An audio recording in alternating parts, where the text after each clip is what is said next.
Evo vašeg dnevnog vodiča za sve vruće vijesti o našem srcu, momčadi Hajduk. Pripremite se jer danas imamo vruću i hitnu vijest koja će uzburkati strukture Poljuda.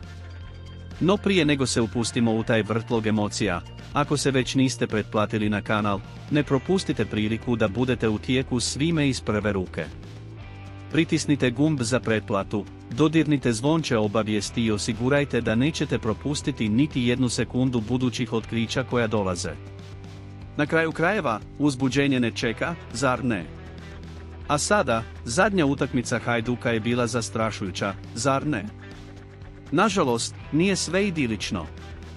Naš zvijezda Niko Sigr, dirigent na terenu, uzima si vremena za oporavak od lakše ozljede.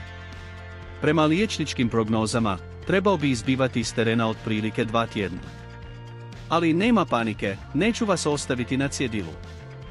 Vjerujemo da se Niko Sigr može vratiti u punoj formi u sljedećoj fazi Super Sport HNL-a, nakon pauze zbog obveza reprezentacije. Posjeta Istri 1961 zakazana je za 26. studenog, a Sigr može biti ključni igrač u toj utakmici. Osim toga, izbornik mlade reprezentacije pozvao je Sigura na ključnu kvalifikacijsku utakmicu za Euro 2025 protiv Bjelorusije 20. studenog.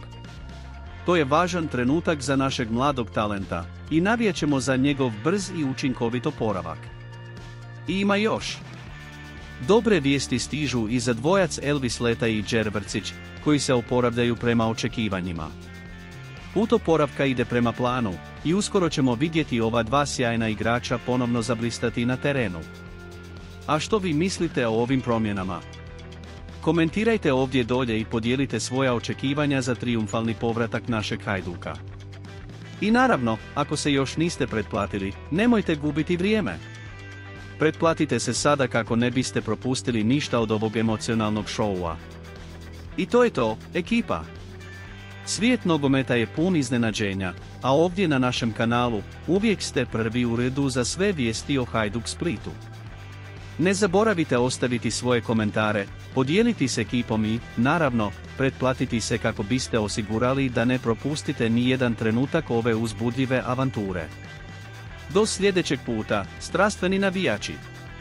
Ostanite u tijeku i nastavite navijati za našeg voljenog Hajduka.